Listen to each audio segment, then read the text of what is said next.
All right. Welcome back to Putters Place Golf Podcast, everybody. Today I am joined by the CEO and COO of the new Megalodome Golf coming to Oswego, Illinois in late 2027. Bertrand Quinton and Elaine Desrochers. Thank you guys so much for coming on and speaking to me today. This is a very interesting topic that everybody in Chicagoland and outside of that would love to learn about and get more information on. So it's really appreciated that you guys have come on. And I would just like you guys to kind of explain what's your background, what did you do, and how are we here with Megalodome Golf? Yeah, great. I'm Bertrand Quinton. I'm the co-founder of this project. It was 7 years ago, James. So it's been a long process on the technical aspect, for the domes, the golf course, everything. And on the financial aspect, it's always been a long process too. So I'm an engineer myself. I'm just that weekend golfer, Canadian golfer who play pretty good in October, and then I don't play still in May, and then I'm a hockey golfer over there. So I want to play all year long. Yeah, That's the big absolutely. point. And That's my friend awesome. Elaine joined me 5 years ago. Nice. Yes, I mean, I James. I used to be a policeman for 30 years, so I took my retirement in like a state police. It's a Quebec province police, and I took my retirement in 2020. And in 2021, I met Bertrand, and I saw this amazing project. So I joined, and I bring it to what it is today with Bertrand. We live in Quebec City, north of Quebec City. It's a nice place, and we have a nice family too. So we are very happy to bring this to all the people that can play inside. That's awesome. And I heard you say, Bertrand, that you've been working on this for 7 years. So what kind of, like, you say you love golf and you love it, but that, in that Midwest and then that colder region is definitely that cutoff time, right? Right around October, November, golf kind of becomes pre-existent, but launch monitors have come in and simulators technology have come in. So what made you kind of stray from that and try to incorporate something as nuanced as a 9-hole indoor golf course? Because, on the winter time, it's very long. Instead, we take the plane and go to Florida to play golf, or we can go to virtual golf. It's not bad, but it's not really golf, James? And I'd like to hit my ball as far as I can, get out of my shoes, I'm just that weekend player. And I had this idea. So first thing we done, we went to see the dome suppliers. There's a lot of them, but two of them had the technology to build some larger domes. So that's what we work with them, and now we're ready to play golf. We want to play golf exactly the same game, outdoor game, but it will be inside in Yeah. January when it's cold. Then Elaine, what was your kind of influence or what was your motivation to kind of jump on this project and work with Bertrand? But like Bertrand say, we live in Quebec City. At that time now, we have about 5 feet of snow. So when October arrive, we have to stop playing golf. And I said, hey, it's so great idea to be able to play year long and even at night and shorter course. It's all the game that we're gonna play. It's very different and it's very nice to Yeah. play it that way. Yeah. And then kind of, I know, Bertrand, you wanted to touch on the estimated value of what it's going to take to build this place. That's a Yeah. very big, most frequently asked question I've gotten so far in conversations or from people that wanted to, have an input on this conversation. So kind of Yeah. explain to me briefly, it doesn't have to be anything ridiculous, about how that No, evaluation came to that number and what makes that a good because evaluation. people talks about 50 million because they saw that we're having a PPM, private placement memorandum, that we found. We're going to try to lift 50 to 60 million.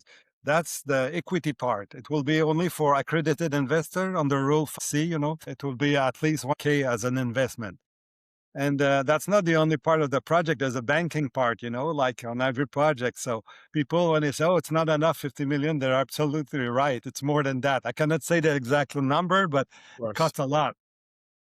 That makes a lot of sense because that was everybody's concern. Like, what's that product going to be like at that evaluation? So I'm really happy that we kind of cleared that up and made that make sense. But so we're kind of stepping onto that. As far as I understand, you guys plan on doing all artificial turf and greens. And another concern, For maybe. that, I can talk to your viewers. They will be really happy about the grass. It's a high quality artificial grass, all made in USA.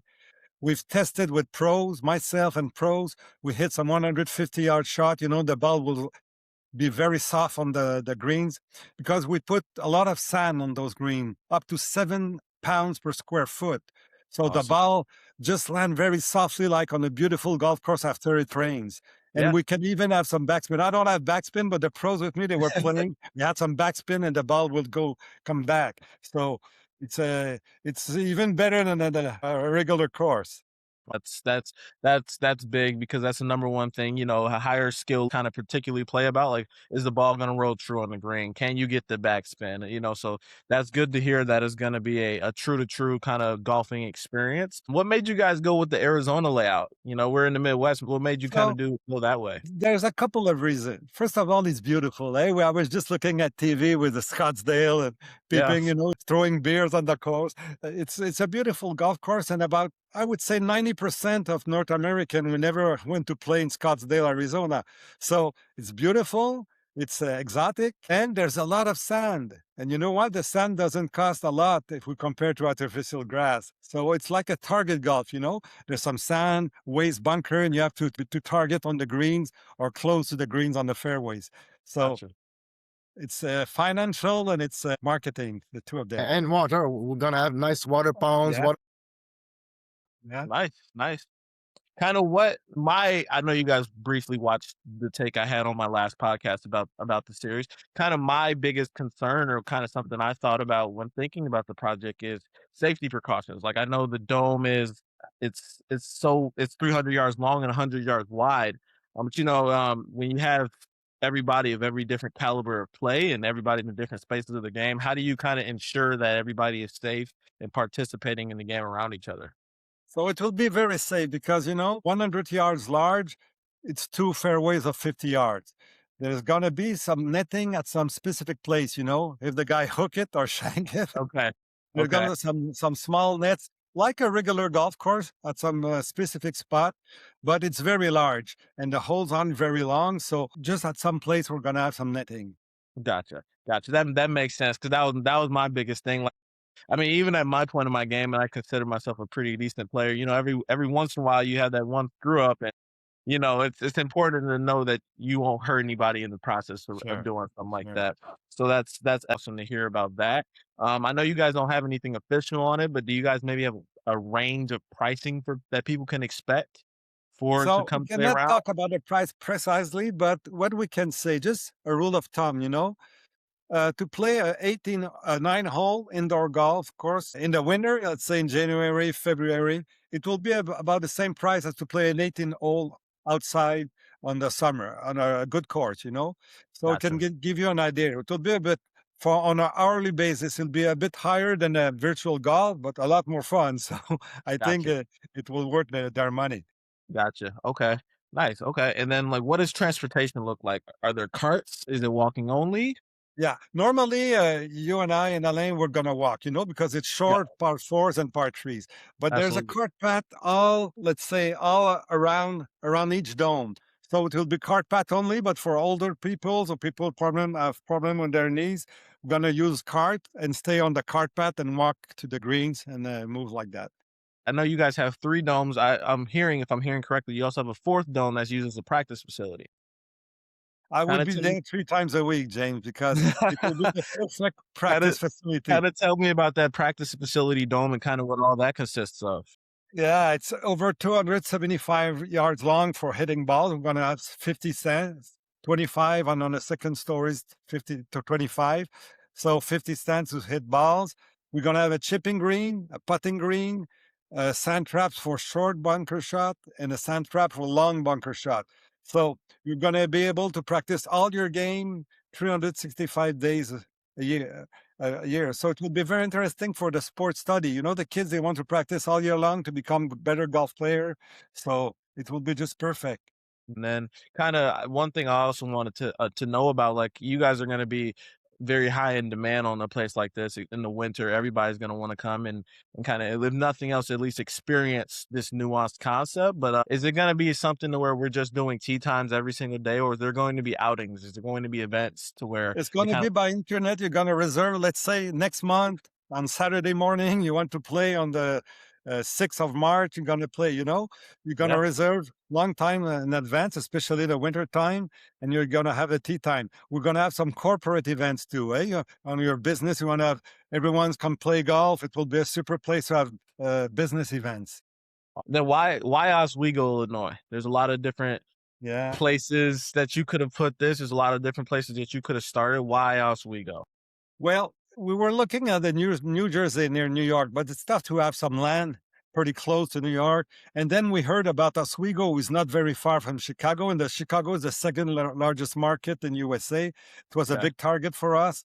Sure. So we went to visit it. We're just close to Naperville, so the spot is very good. It's not far from Chicago. I would take my car and I wouldn't go play there without any problem if I live in Chicago. So it's a good spot, and we need a lot of acres. At least 60 acres to our project. So it's not easy to find some land.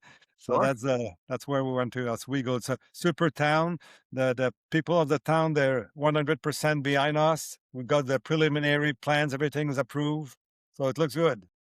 And then kind of jumping into I seen you guys have a dress code.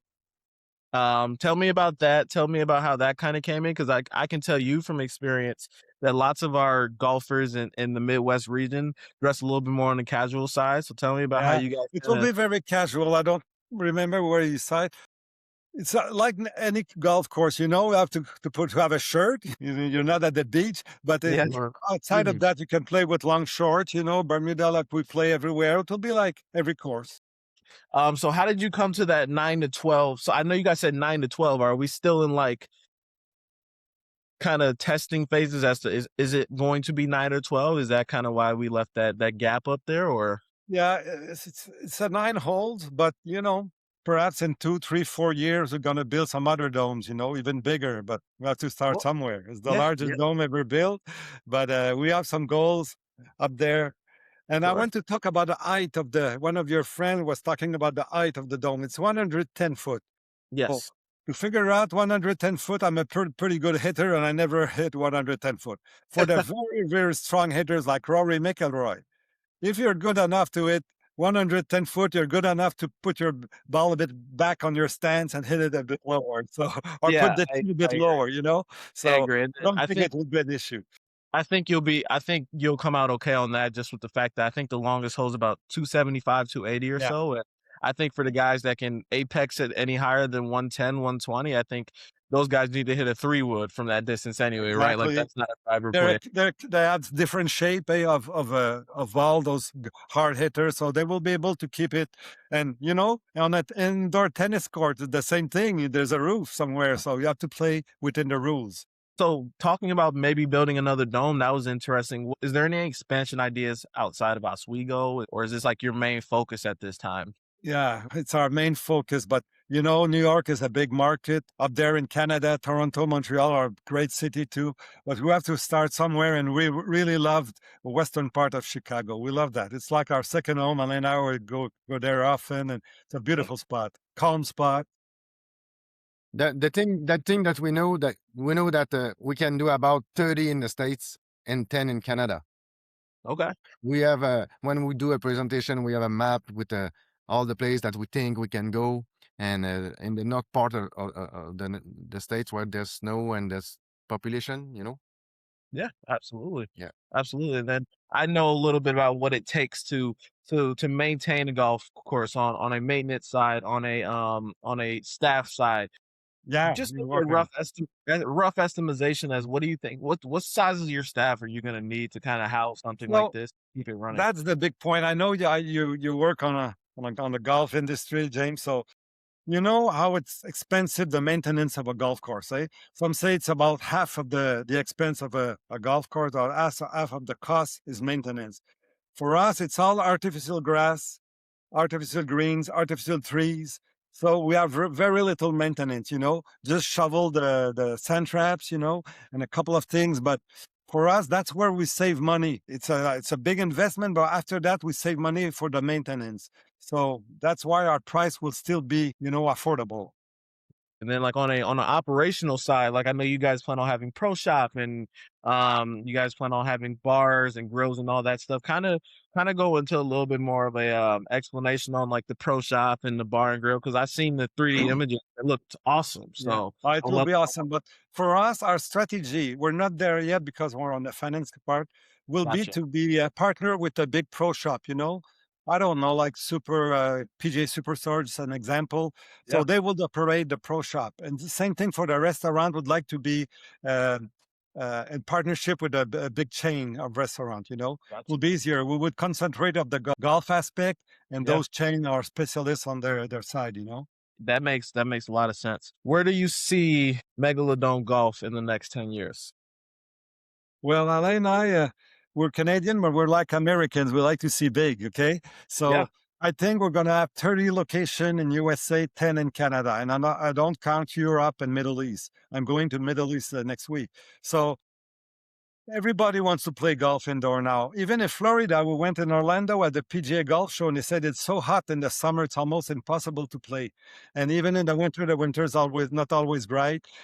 And they had a lot of visitors over there. So I think we're going to be almost everywhere. I know me and you have communicated a lot lately. You said you got invited by the Canadian Dubai Chamber of Commerce to come have a talk, and then you're doing all this other stuff. Why do you think you guys are getting so much buzz and so much attraction so soon? What do you think is the driving success It's factor? not so soon because every morning when I wake up, I can't believe I'm the guy who I've decided here because I'm not so intelligent, But indoor golf, it's the next thing. Every other sport is playing inside except golf. You got some very small dome, your virtual golf, but we want to play golf. We want to hit our ball a long way over a pond, the ball hit the green. That's what we want. I have a beer with our friends, and that's the big thing. Yeah. And I think that the technology now of the domes have evolved. Now we can build some larger domes, what we couldn't about 15 years ago. So we're ready, and I think the timing of the project is very good.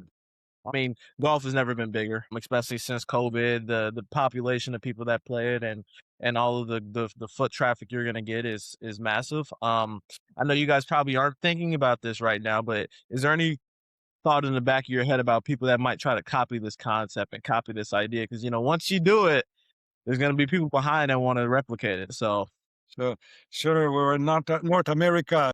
Competition is a good thing, but we're gonna have a couple of steps in front. But absolutely. it's normal. It's normal, my friend. Is there anything that you guys want to kind of explain or something that you thought you might want to say? You answered a lot The of my last thing, questions. our first project will be on a farmland, but I think for me, at 100%, the best spot is on a golf course. There's so many golf courses who doesn't make a lot of money. They're kif or they're losing money. And if they had a Megalodome Golf, not 15, but just one or two in the Chicago area, you see, we could have a real good spot closer to downtown Chicago, and it will be a win for us and a win for the owner of the golf course. So I know, James, you know some good golf course. We'll have to talk to some owners of golf course because it will be the best spot will be on a golf course. Sure. Yeah. That's awesome. And then what about you, Elaine? Is there anything that you would want Chicagoans or anybody else interested to know? Yeah, but we're gonna be at the Chicago Golf Show at the end of the month too. So if people want to come and see us, we're gonna be there Yeah. in person. And you too, James. You have to come to see us. I plan on going to that show. If there's nothing else, I really appreciate you guys for coming on today. I think we answered a lot of the big and very important questions that lots of the people might have had. Megalodome Golf is a new concept that hopefully you guys have a lot of success with. And all of that great stuff. So Elaine and Bertrand, I really appreciate you guys for coming on, and hopefully this is just the beginning of a very prosperous career for you guys. Thank you Thank very you, much. James. See you soon. Cool. Thank you guys so much. Bye-bye.